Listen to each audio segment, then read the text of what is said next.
जिस वक्त आप तलीम हासिल करने वास्ते अल अज़हर जा रहे सन मिस्र,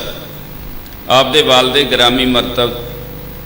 गाजी इस्लाम पीर मुहम्मद शाह साहब रहमतुल्लाह अलैह बीमार सन, फालिज के मर्द के अंदर मुबतला सन। अपने बेटे को खुदा और खुदा के रसूल करीम सल्लल्लाहु अलैहि वसल्लम की रज़ा के वास्ते इलम हासिल करने वास्ते अल अज़हर यूनीवर्सिटी, दुनिया की सब तो बड़ी यूनीवर्सिटी तरफ भेज रहे सन।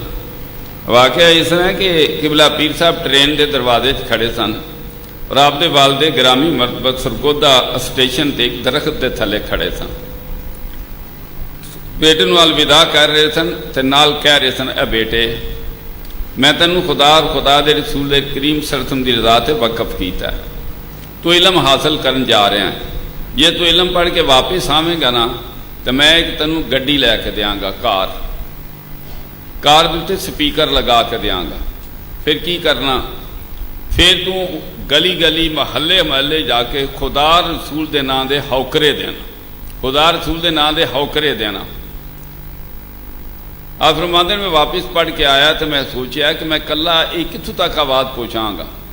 मैं ऐसा काम करा और ऐसा अदारा बना जिसू निकलने वाला हर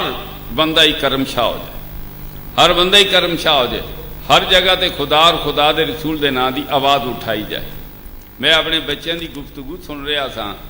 तो मैनू वही आवाज़ नज़र आ रही जी मेरे मुर्शिद करीम की आवाज़ थी। आप फरमाते सन कि मैं चाहना कि मैं कला कितों तक पहुँचागा, मेरे अदारे चो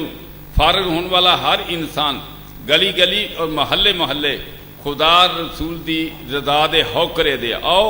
अपना तल्लक अपने खुदा दे नाल कायम कर लो,